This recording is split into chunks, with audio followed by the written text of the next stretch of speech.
ND24 news চেনেলে আৰ্টছাৰ সভাপতিক এটা প্ৰতিক্ৰিয়া বিচাৰি তেখেতৰ পৰা এটা বাইট লৈছিলে আৰু এই নিউজত যি প্ৰকাশ পাইছিলে বাতৰি পৰিৱেশন কৰাৰ সময়ত এই বাতৰি পৰিৱেশনৰ যি মূল কথাখিনি আছিলে অসম চাহ মজদুৰ সংঘৰ বিৰুদ্ধে নিউজ চেনেল যেতিয়া বাতৰি পৰিৱেশন কৰিছে তাৰ ওপৰতে সভাপতিয়ে প্ৰতিক্ৰিয়া প্ৰকাশ কৰিছিলে আৰু আৰ্টছাৰ সভাপতিৰ প্ৰতিক্ৰিয়া প্ৰকাশ হোৱাৰ পিছতেই অসম চাহ মজদুৰ সংঘ কিন্তু জাঙুৰ খাই উঠিছে।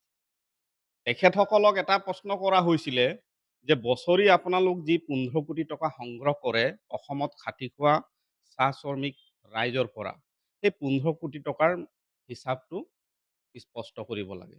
তেখেতসকলে স্পষ্ট নকৰি ওলোটা তেখেতসকলে এটা ভিতৰুৱা এটা সিদ্ধান্ত লৈছে যে আৰ্টছাৰ সভাপতিৰ প্ৰতিকৃতি দাহ কৰিব লাগে অহা 2 অক্টোবৰ তাৰিখে।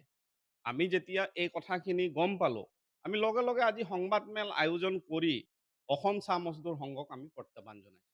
আমি প্ৰত্যাহ্বান এই কাৰণে জনাইছো যে অসমত খাটি খোৱা চাহ শ্ৰমিকসকল অসম চাহজনী ছাত্ৰ সন্থাত যিমান আমাৰ কৰ্মী আছে তেখেতসকলৰ মাতৃ আৰু পিতৃ, গতিকে মাতৃ আৰু পিতৃৰ যি বৰঙণি আগবঢ়াই তেখেতসকলে সেই হিচাপ বিচৰাটো চাহজনী ছাত্ৰ সন্থা সভাপতিগৰাকীৰ কাৰণে কিবা অপৰাধ হ'ল নেকি?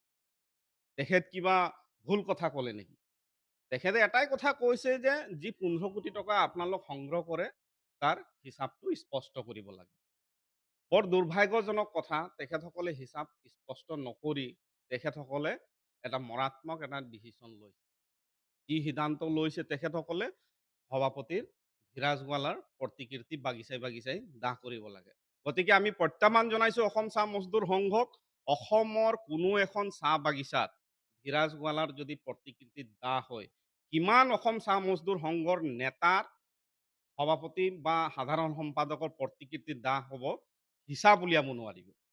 কাৰণ আমি অসমৰ মুখ্যমন্ত্ৰী বা যিসকল বাঘা যিসকল নেতা আছে তেখেতসকলৰে প্ৰতিকৃতি দাহ কৰিবলৈ কিন্তু আৰ্টছাই কেতিয়াও কুণ্ঠাবোধ কৰা নাই আৰু পিছ হুহকি অহা নাই। আৰ্টছা কেতিয়াও পিছ দুৱাৰি দি পলাই যোৱা সংগঠন নহয়। যি আছে আমি সন্মুখত থাকি আমি আমাৰ প্ৰত্যাহ্বান আমি তেখেতসকলক আমি জনাইছো আৰু তেখেতসকলে গ্ৰহণ কৰক, এই কথা কিন্তু স্পষ্ট। আৰু তেখেতসকলৰ যি সভাপতি গৰাকী আছে পৱন সিং ঘাটোৱাৰ সুদীৰ্ঘ 1978 চনৰ পৰা একেখন আসনতে বহি আছে। আজি কিছু বছৰ গৰকিলে গোল্ডেন জুবলি হ'ব। গতিকে তেখেত আজীৱন যদি সভাপতিৰ আসন দখল কৰি থাকিব বিচাৰিছে তেখেতক কিন্তু আমাৰ এটাই প্ৰশ্ন যে তেখেতৰ কাৰ্যকালত যিমান চাহ জনগোষ্ঠী সমাজখনৰ কাৰণে কিমান উল্লেখনীয় কাম কৰিলে তাৰো কিন্তু হিচাপ দিব লাগিব, এই কথা স্পষ্ট। আৰু অসম চাহ মজদুৰ সংঘই যিমান চাহ জনগোষ্ঠী চাহ শ্ৰমিক ৰাইজৰ পৰা অৰ্থ সংগ্ৰহ কৰিলে তাৰো কিন্তু হিচাপ আমি বিচাৰিম আৰু তেখেতসকলেও কিন্তু ৰাজহুৱা কৰিবলৈ কিন্তু সাহস কথাখিনি আমি তেখেতসকলক আমি স্পষ্ট কৰিবলৈ বিচাৰিছো। আৰ্টছাৰ সভাপতি গৰাকীয়ে এই কথাখিনিয়ে কৈছিলে যে অসমত যেতিয়া তেখেতসকলে চাহ শ্ৰমিক ৰাইজৰ ধনৰ পৰা এটা শ্ৰমিক সংগঠন পৰিচালনা কৰি আছে, এই শ্ৰমিক সংগঠনৰ হিচাপ বিচৰাটো এজন ল'ৰাৰ কাৰণে বা এজন ছোৱালীৰ কাৰণে কোনো অপৰাধ নহয়।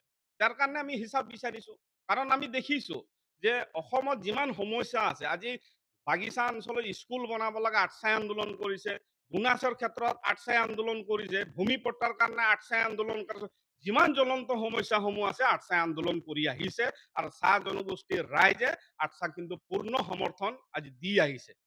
গতিকে এই কথাখিনি এই প্ৰশ্ন আমি তেখেতসকললৈ যে তেখেতসকলে হিচাপ দিয়ক নহলে হিচাপ ৰাজহুৱা কৰক, আমাৰ পোনপটীয়া কথা।